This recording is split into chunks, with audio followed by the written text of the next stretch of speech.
This week on Daria's Italian Kitchen. Ah, my favorite Italian grocer, Glorioso's. I am so excited to make one of my family's favorites, pizza. Maybe I should make some calzones or stromboli. Wait, why not all three? Maybe I can even fit in a little dessert, too. They make the best homemade Italian sausage in town. They carry all the best Wisconsin cheeses. I think I'll also get some nice prosciutto for the calzones. Like Adam always says, simple cooking with fresh, quality ingredients makes for incredible dishes. Okay, time to head over to Superior Equipment and Supply in St. Francis to meet up with Adam and start the show.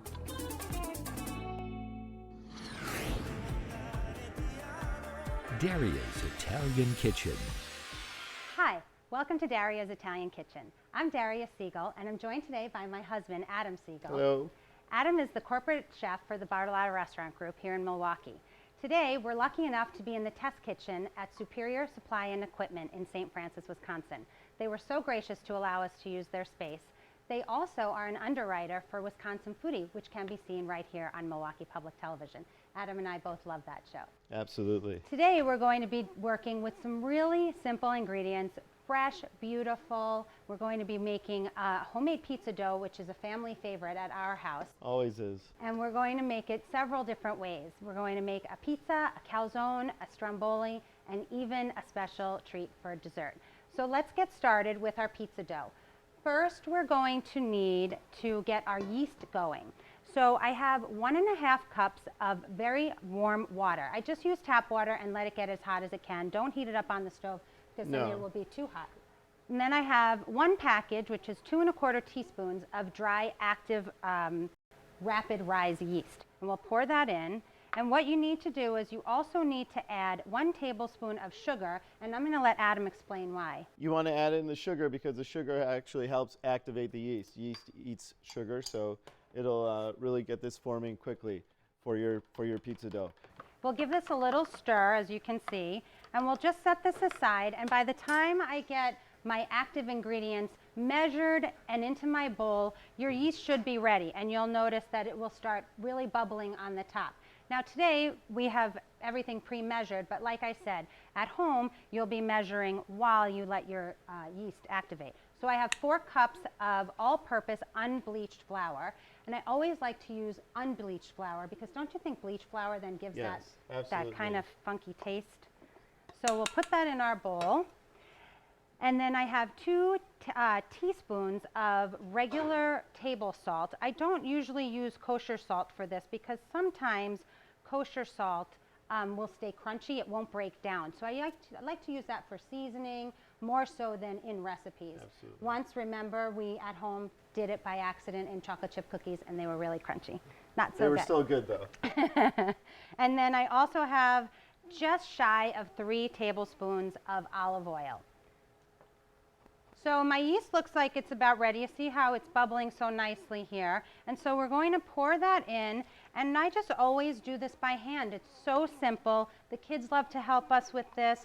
And then you just want to blend that in together. You'll get a little messy with your hands, but you just want to keep, whoops, a little spill. That's okay.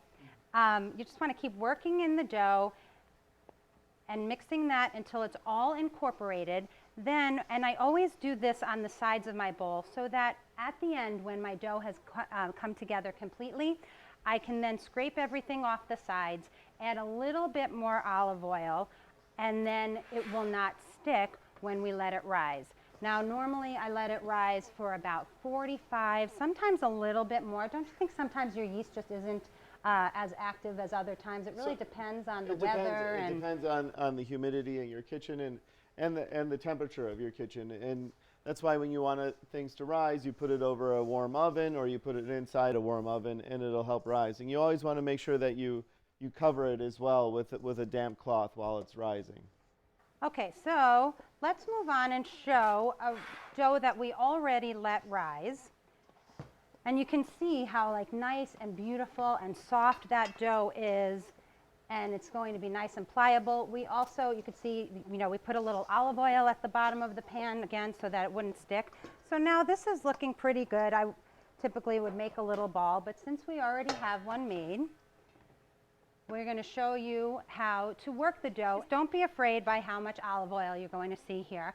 Because I'm not using a pizza stone and we're using a regular oven, well, today we're lucky enough that Superior is letting us use their convection ovens, which will shorten our cooking time. But normally at home, I do everything at about 425 for about 20 minutes. But for the pizza, we want to pre-cook our dough for a few minutes, We want to pre-cook it. In a convection oven, some people have convection ovens at home.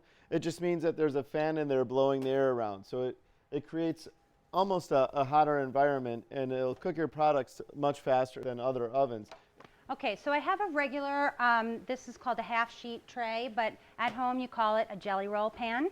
And I'm sure everyone has one of these in their kitchen. This is a pretty typical kitchen utensil. Now, normally I think I would also want to add just a little more olive oil to that. Do you think you could pour a little more in? I think we can go a little. Yeah, I'm always up for more olive oil. Me too. It'll really make the bottom of your crust nice and crisp, and that's what we want in our pizza dough.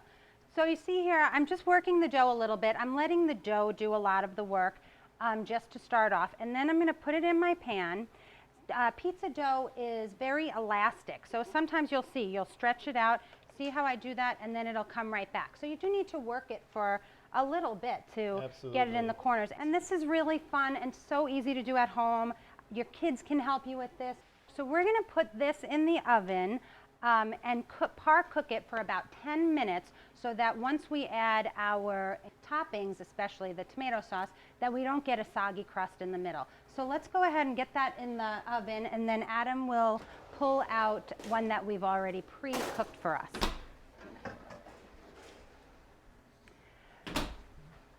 Thank you.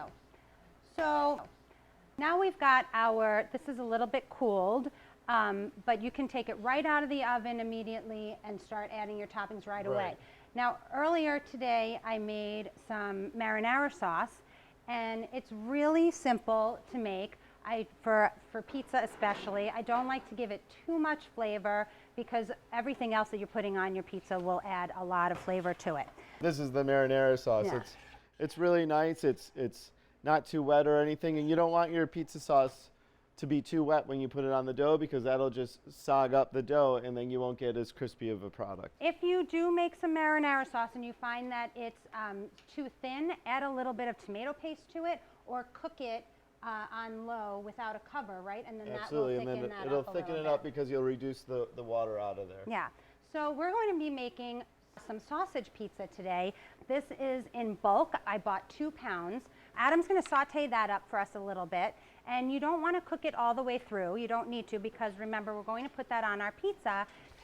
So again, we have our pizza dough. I want to add as much sauce or as little as you want. With a nice, soup ladle is the easiest way to do it. You want to get close to the edges, but probably leave about 3/4 of an inch or so on the edges because I know for us, right, Adam, you love a nice crust on the edge. You don't want to have it all sauce. So we'll get this all spread. So I have here some shredded Parmesan cheese. This will add a little bit of salt to your pizza also, so I don't put any additional salt on the sauce here. So we'll just get that going. Adam and I always are amazed by how many products we can get right here in Wisconsin, and we're always talking about it to family and friends outside of Wisconsin. So we have a running joke in our family. We have a nephew in New York that was making fun of us that everything was fresh. He came to visit and we said, oh, this is fresh made right here in Milwaukee or fresh made right outside of Madison. And so now the running joke is everything is Wisconsin fresh. So I also want to put a little bit of oregano on here, and maybe you could just like chop that up a little bit, break it up a little bit, and then we'll chop it up. So just a little sprinkle, and this is our daughter's favorite thing to do when we make pizza. She likes to do all the sprinkling. She's gotten really, really good at it. She's good with sprinkles. Next, I want to put in some grated mozzarella cheese. It's so easy to work with the grated. A lot of times we'll use even the Belgioso fresh mozzarella. That is so good if we want to make like a margarita style pizza. But since we're using some sausage, I thought that it would be nice to just use this kind of cheese. So we'll sprinkle that on. You want to get really close to the edges, but try not to get it on the, like I just did right here. Try not to get those pieces on the edge of your pan because you don't want them to burn, and then it'll also make your pizza stick to the sides of the pan. So we'll keep going here. You want to clean off those edges for me after I just... Absolutely. Thank you. But a pizza's not a perfect thing, so a little, a little bit on the edge here and there is always good. And sometimes those little pieces, they caramelize more, they brown more, and those get really good. I like getting those pieces of pizza with a nice caramelized cheese. Think that looks good? I think that's that enough? looks great. Okay, so let's get our sausage. I think it's cool enough now to start cutting it up a little bit, and we'll get that on top. Sure. And then we'll get that in the oven. We can even just take the sausage just like this and just break crumble it up and put it on in different spots on here. Oh, that looks good. I'm going to help you with that. And again, this doesn't need to be perfect. You don't need to line it all up or anything like that. You just need to get it on here. And if you like more sausage, you put more sausage on. If you don't want too much sausage, just a little bit on just to get that great flavor in there is all you need. And I think we'll put a little bit more cheese on top of the sausage, just a little sprinkle. Sure. I'm in the mood good for with the sausage. a really cheesy pizza today. Okay, so then we'll do a little bit more cheese on here. A little bit more cheese on there. Okay, I think that's Perfect. good. And we'll get that in the oven. And then next we're going to, we'll put the sauce aside and our sausage aside. And Adam, do you want to grab yourself a dough? What we're going to be doing now is two other ways to make our pizza dough. One is calzones, which is stuffed with cheese and prosciutto today. And it's about it comes in like a half circle. And then the other thing we're going to be doing is a stromboli that we're stuffing with some spinach, some garlic, and some red chili flakes. Now, thankfully, our kids don't really love this, so we can make it as spicy as we want. But, however you want to season that to your taste, we'll saute this in some olive oil. But first, I thought it would be really neat to show the difference between how an award-winning chef cuts garlic as opposed to a housewife cutting garlic. And these are just some peeled cloves of garlic. And if you want your garlic, you can have it either minced or you can have it sliced. It's all a personal preference on taste. I always like my garlic. I like it minced. I like it because I feel you get a much more garlicky flavor in it, especially with spinach. So for me, I have my chef's knife and I put it under there and I just smash it down really quick. And for me, I don't smash it. I just slice a little bit. Make sure you're tucking those fingers under so that you don't chop off your finger. But this is what I love. When we're at home, I'll say, Adam, can you get some garlic ready for us? Because it takes me much longer to do this than it does him. And then he's got this really neat side blade trick that And there we go. We have some minced garlic. So let's get our pan going because we want to saute this and we'll let it cool a little bit while we're working the dough.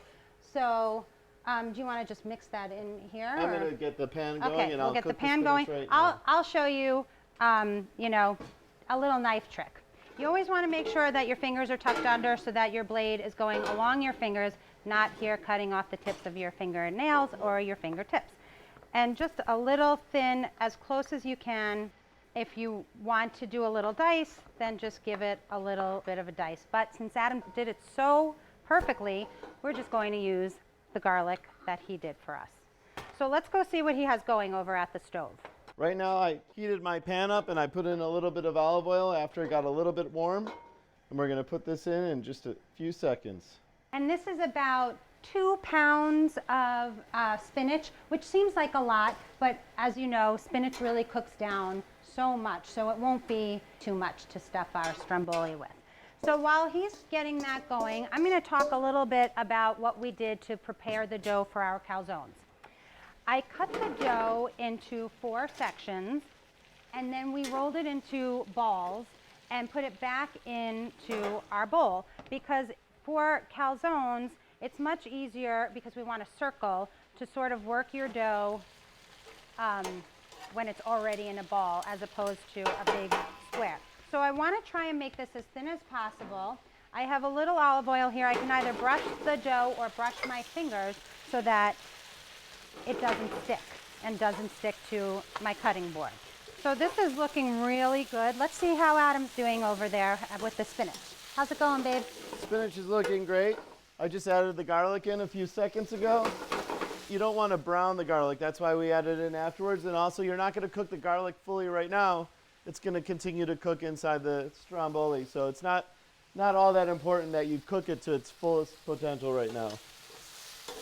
Okay, I'm going to keep on working the calzone doughs. Again, you know, maybe you tuck it under to make a little bit of a circle and then put it on your cutting board, and you want to just keep working it. I wish I knew how to do the flip and the spin, but sorry, can't do that for you today. Maybe next time I'll learn.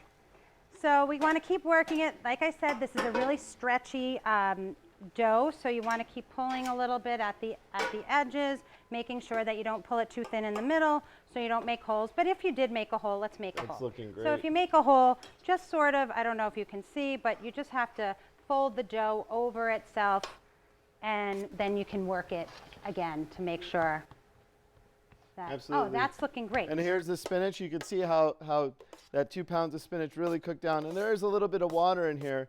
And what I like to do is I like to just tilt this a little bit so it's on, you know, it's on top of the cutting board, and the spinach is up higher, and then that'll cause some of the water and the juice that's still in there to run down so that it's not so wet when you put it inside your stromboli.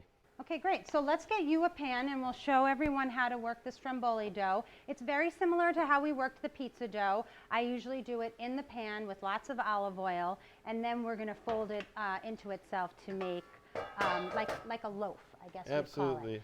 So Adam will work that a little bit, and I'll show you what we're going to do with the ingredients for the stuffing for our calzones. We have a gorgeous Italian imported prosciutto that we got at Glorioso's. I have some more of that diced mozzarella cheese. I have about 3 cups here. It's really all to taste. I want to put that in a bigger bowl. And then I have here about 3 pounds of fresh ricotta. You want to make sure that you ask for a dry ricotta. So I also want to add in, I have here about half a cup of that shredded Parmesan cheese.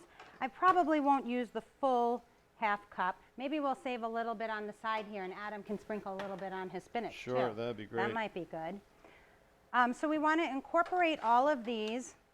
This is not like other Italian dishes where you would mix an egg in here for like stuffed shells or something. You don't want to mix an egg in here for this. You want it to be nice and dry, and you want all the flavor of all of the cheeses in here. With this stromboli right now, I put the spinach in the center, and I'm just going to put a little tiny pinch of chili flakes on here. You could leave this in, leave it out. You can make it as spicy as you like it. I'm putting in just a little bit. I like just a little bit of that pepper flavor that it gives. Too. I like You that can also spice. add this in while you're sauteing your spinach. It really is an optional thing to do. And I'm going to sprinkle in just a little bit of the cheese right on top of this. Not too much. Think that's mixed enough? I think that looks great. Okay. And then I want to take one of my doughs, and actually let's make a little bit of space here, and we'll get a tray. We'll put a little olive oil on there too. And then I want to take a good amount of my stuffing. I want to put it pretty close to the edges because you want to get a lot of that stuffing and not a lot of bread on the edge here. If you'd like, you could also serve this with a little side of the leftover marinara sauce, and then you can dip it in. That's really good like that. Really good. Okay, so we just want to put it in about half, and it looks like I'm putting in a lot of stuffing because I am. You want your calzone to be nice and puffy and high. You don't want it to be too flat. So we'll pull this over, and this is the good part about the dough having some give to it, because we can I want to turn this around so I can show you how I'm doing this. So make it as even as you can. The top could be a little bit shorter than the bottom, and then you want to pull the bottom and sort of keep rolling it over and rolling it over. It's important this part to crimp it because you're sealing it so that the dough, everything stays inside. All the moisture that is in there stays inside, and it helps cooks the inside with the cheese, and the cheese really picks up this great flavor, and then the dough just stays nice and crisp. And this is really easy to do too. Right. This is a great thing for the kids to help with also. While she's doing that, I'm going to show you how you just, with the stromboli, I just easily fold over one side of it, and I lightly press it down in the center there, and then I bring the other side over. Give it a little more stretch. And we stretch it over so that we can work it underneath. And I will show you that in just one second. And here's one of my finished calzones. Sorry. It looks beautiful. Yeah, that looks great. And you great. can see that I just got the dough underneath, and that helps seal it and keep it all nice and together. I'm going to rub it with a little bit of olive oil on top. And I'm going to keep stuffing my calzone over here.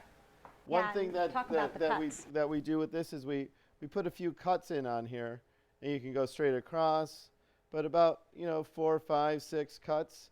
And this helps let out some of the steam with this, which is very important. And it also will continue to cook the spinach on the inside. While you're putting that on, I'm going to just throw this right into the oven. Okay, perfect. I'm almost done here, but I want to do one last ingredient. I made one calzone plain, but I want to use this fantastic prosciutto. So you can just layer it over the top. I want to be really generous with how much prosciutto we put in there because I like it so much. Before I met Adam, he lived in Italy for a year and worked in Italy and got to learn a little bit of how to make prosciutto. Absolutely it did. It's quite a process. Here's our beautiful pizza. You see how it browned up really nice? And it just needs a few more minutes yet. It's still not quite there, but the cheese is getting really nice and golden. And you could take it out at this point if you don't like your pizza to get too brown. We like ours a little bit more color than this. Adam likes his a little more color than that. That was perfect for me. Adam's cooking selfish today. So we'll make the calzones a little lighter for me. The other thing that I wanted to mention about that stromboli is that is vegan. So it's dairy-free, it's meat-free. Well, we sprinkled a little bit of Parmesan cheese in there. Oh, I forgot you added the Parmesan. Okay, so take away that Parmesan cheese. If you have someone that's coming over and joining you that does not want to eat any dairy or any meat products, then you have a really easy vegan option. Okay, let's put this calzone on here. And we'll get these in the oven also, and these will cook for the stromboli and the calzone will probably take just about the same amount of time, which will be about 20 minutes or so. Just keep an eye on them. You don't want them to get too burnt on the bottom. You may have to rotate them in your oven. And while these are getting cooked, I think we will get our kitchen cleaned up, and then we'll get our salad prepared and our special dessert. So we have everything out of the oven now. And I want to talk a little bit about all the dishes we made once again. So here we have our calzones that we've stuffed with 3 different kinds of cheeses. One we left plain and one we put the Italian prosciutto in. And you can see how, we had a little bit of a blowout there. That's okay, but they look really great. Nice and golden brown. Here we have our spinach stromboli that we put a little bit of cheese in and some garlic, a little salt and pepper to taste. And a little bit of Parmesan. And a little bit of red pepper flake. And again, don't forget, if you don't want to have any dairy, just leave out the Parmesan cheese, and then that is your vegan dish for your vegan friends. And here we have our sausage pizza. I want to show you a little trick. We like to garnish our pizza once it comes out of the oven with a little fresh basil. So I've already picked all my basil leaves. Leave your fattest leaf, I think it's easiest, on the bottom, and then work your way up. This is a julienne. Julienne, yes. And then you want to take them and roll them as tight as you can. And then take your knife and just give a little cut. Make sure you go all the way through. And then you have some nice fluffy basil. I already have some here. We'll sprinkle a little bit on top of our pizza, and that'll give it a nice, really fresh burst of flavor. especially in the summer when your basil comes Absolutely. right out of the garden. Absolutely. And when you're cutting with this, it's important to have a nice sharp knife because then you're cutting through the herb rather than pushing through it. And if you push through an herb like that, it's gonna turn black right away. And if you cut through it, it'll stay nice and green. And then it also, doesn't it press out all the flavor when you're pushing on it a little bit. You on break some out all herbs? the oils, and they could be on your knife or your cutting board more than on your pizza where you want it. So here we have a nice, thick crust. In New York, we call that a Sicilian style pizza. And then we love to serve this with a salad. We want to keep the salad simple, though, Right. don't you think? Absolutely. And so for us at home, a simple salad is just a little bit of cucumbers that we peeled. These are English cucumbers and just sliced.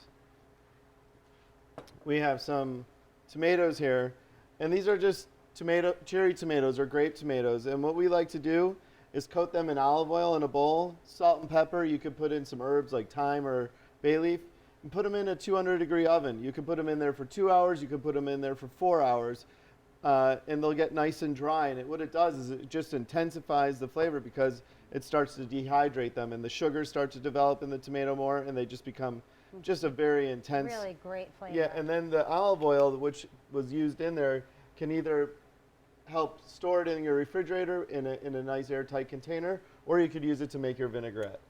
So we're just going to put in some of those tomatoes in here. Or you could just dump it right in your salad too if you want. If you dump Absolutely. the whole bowl in. And here we have a nice vinaigrette, and this is a balsamic vinaigrette. It looks so nice and emulsified because what the trick is when you're whisking it together is to just add in a little bit of Dijon mustard and a little bit of water, and you'll get a nice creamy dressing like that.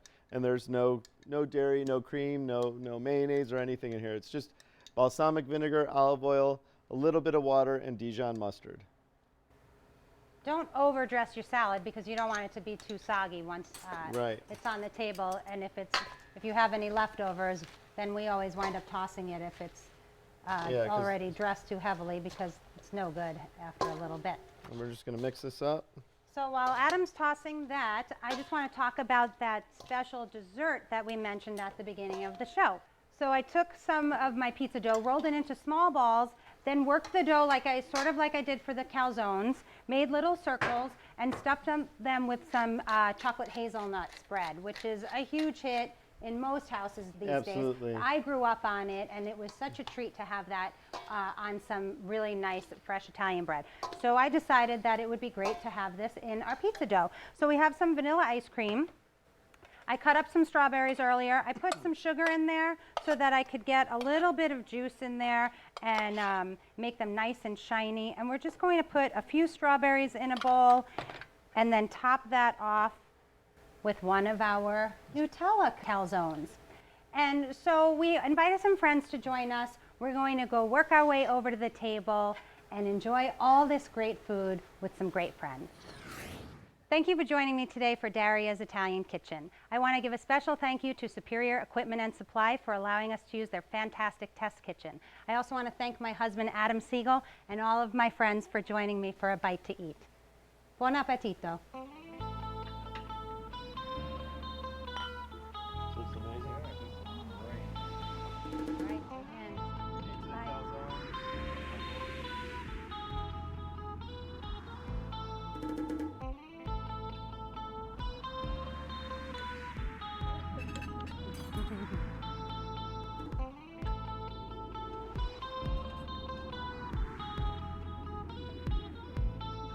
bye.